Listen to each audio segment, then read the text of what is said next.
हम करें बात दलीलों से तो रद्द होती है, उसके होठों की खामोशी भी सनद होती है। कुछ न कहने से भी छिन जाता है एजाज़ सुखन, जुल्म सहने से भी जालिम की मदद होती है। ये शेर मुज़फ़्फ़र वारसी के हैं, जो ये एहसास कराते हैं कि एक समाज में साहित्य अगर समकालीन राजनीति पर टीका टिप्पणी नहीं कर रहा तो वो साहित्य एक आदर्श साहित्य नहीं है, और अगर राजनीति तथा सत्ताधीश अपनी आलोचना को बर्दाश्त नहीं कर पा रहे तो वे भी कहीं न कहीं नाकाबिले औहदा हैं।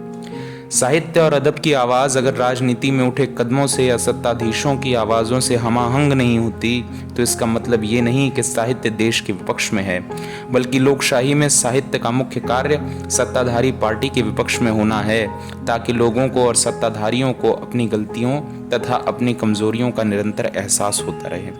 मुझे रामधारी सिंह दिनकर और जवाहरलाल नेहरू का वो किस्सा याद आता है कि जब लाल किला कवि सम्मेलन में नेहरू के पैर सीढ़ियों पर लड़खड़ाए तो दिनकर ने तुरंत उन्हें सहारा दिया, और जब नेहरू ने दिनकर को धन्यवाद दिया तो दिनकर ने बड़ी विनम्रता से कहा कि नेहरू जी, इसमें धन्यवाद की कोई बात नहीं है। जब भी राजनीति किसी अकाल पृष्ठ पर लड़खड़ाएगी तो साहित्य ऐसे ही उसे सहारा देता रहेगा।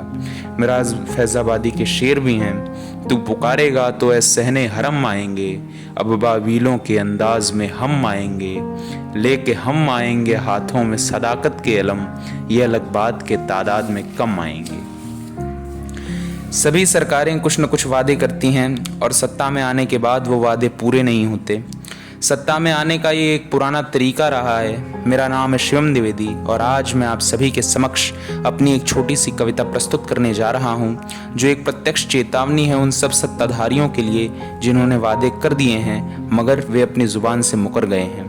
मेरी कविता का शीर्षक है प्यासा अंधकार, और मैं उन सभी लोगों को बताना चाहता हूँ कि अगर वादे पूरे नहीं होते तो जनता से बड़ी कोई ताकत नहीं। बादल छाए घनघोर व्योम में गंगा देती है पुकार, कहती हम तृष्णातुर हैं तुम कर लो हम प्यासों का विचार। आओ गत्तर हो पीयूष समजल स्यंदन पर हो कर सवार, शुष्क निरस्सी कब से है जग जाए इसके भीतर प्यार। जल धरती का ले गए तुम ही है इसका भी तुम पर उधार, जन जन पर कर वर्षा जल की निज मन को कर लो तुम उदार। इस वन के तुम हर तर को देखो चेहरे की मिट्टी अपार, कृत कृत्य करो हर तर को तुम करके सबके 16 सिंगार। इन कुसुमों की हालत को देखो देखो पहली जीत की हार, अब बिखरे केशों में वन है वर्षा कर सबको दो संवार। एक बात बताओ बादल तुम करते हो क्यों व्याकुल हताश, हर बार चंद बूंदों की देते हो क्यों अल्प सी छोटी यास। गरजे हो नित नित मौसम में इस पावन मित्र पवन के साथ, मार्तंड तेज भी दिखा नहीं क्यों रश्मियों में फिर गर्मी के साथ।